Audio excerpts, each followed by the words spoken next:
Olá, sejam muito bem-vindos. Hoje a gente vai fundo em todos esses mundos. O terceiro livro daquela série que todo mundo adora, o Bobverso, do Dennis E. Taylor. Esse livro foi pensado, sabe, para ser o grande finale da primeira trilogia. Então vamos dar uma olhada no que ele tem de melhor e também naquelas falhas que deram o que falar.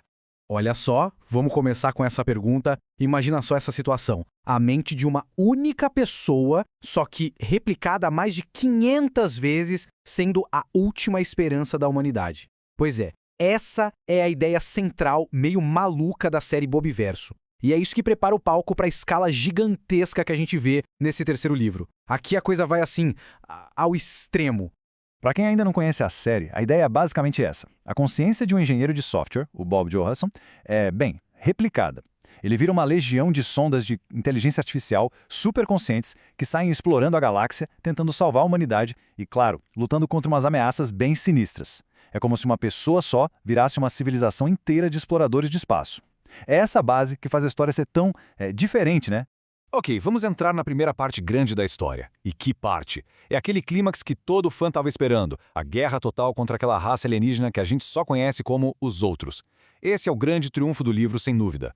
E a tensão aqui, gente, é palpável. Os Outros chegam no Sistema Solar com tudo, sabe? Com a intenção de consumir a Terra. E aí começa a Batalha de Sol. É uma defesa absurda coordenada por centenas de Bobs contra a frota alienígena. E a vitória, ela não vem na base da força, vem na inteligência. Eles bolam uma manobra super arriscada, usando radiação, que vira o jogo, e pra fechar com chave de ouro, tem a cartada final. 2 Bobs especializados, o Ícaro e o Dédalo, que completam uma missão secreta para destruir o planeta natal dos Outros. Um plano, aliás, que estava sendo cozinhado em segredo. E essa citação aqui, de um blog de fã, resume perfeitamente o sentimento. Porque, sério, o momento em que a gente descobre que a missão de destruir o mundo dos outros deu certo, uau, é de arrepiar. Imagina, eles conseguiram. A recompensa para quem estava lendo foi simplesmente gigantesca, uma vitória total, absoluta.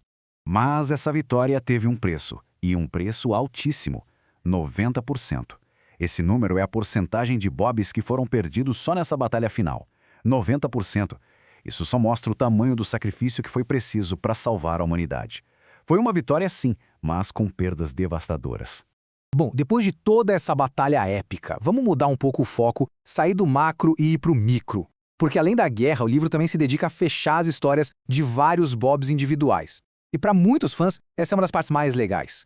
Vamos começar pelo Bob original, né? O Bob 2.0. A história dele tem um final bem emocionante. Depois que o grande amigo alienígena dele, o Arquimedes, morre, ele meio que se sente livre para deixar aquele planeta que ele tinha adotado como lar. É o fim de um ciclo, sabe? E o começo de uma nova jornada para ele se reencontrar. Fecha direitinho um arco que começou lá no primeiro livro.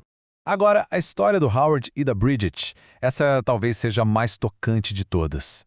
Ele, um Bob, vive num corpo de androide com ela. E quando ela morre, ele a replica. Dá a eles a eternidade. E eles não só saem por aí explorando um gigante gasoso, como também adotam filhos. Isso mexe com as nossas ideias sobre o que é amor, o que é família, o que é vida. E o Riker? Lembra dele? O Bob que tinha aquela tarefa gigantesca de evacuar a Terra. Pois é, ele finalmente consegue. O almirante Justin e os últimos humanos são salvos. E o Riker, coitado, finalmente se vê livre daquele peso enorme que ele carregou a série inteira. Dá até pra sentir o alívio do personagem. E claro, não dá pra esquecer do Bill. O Bill é o cérebro, o mestre por trás da tecnologia toda. Aquela comunicação mais rápida que a luz, a SCUT, foi ele. A missão secreta do Ícaro e do Dédalo, ideia dele também. Ele é o cara que trabalha nos bastidores, o herói que garante que tudo dê certo. Ok, a gente falou das vitórias, dos momentos épicos, mas será que essa história é perfeita? Nem tudo são flores.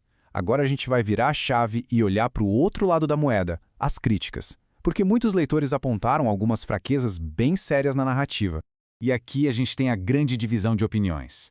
De um lado, os fãs, que acharam a conclusão super emocionante, com um final incrível. Do outro, uma visão mais crítica que fala que o enredo é meio preguiçoso. A crítica é: como é que os Bobs, que são basicamente supercomputadores com séculos de experiência, parecem tão despreparados para a batalha? A sensação que fica, para alguns, é que isso só acontece para criar uma tensão meio artificial. E essa divisão vale também para os personagens. Tem quem ache os finais das histórias deles super emocionantes e satisfatórias, Mas também tem a crítica de que os personagens são meio rasos. Os humanos, por exemplo, agiriam como, sei lá, NPCs de um jogo, sabe? Eles são passivos na fantasia do Bob. E os próprios Bobs, mesmo passando por tudo que passaram, não parecem ter um grande desenvolvimento ou mudança. E as críticas não param por aí, não.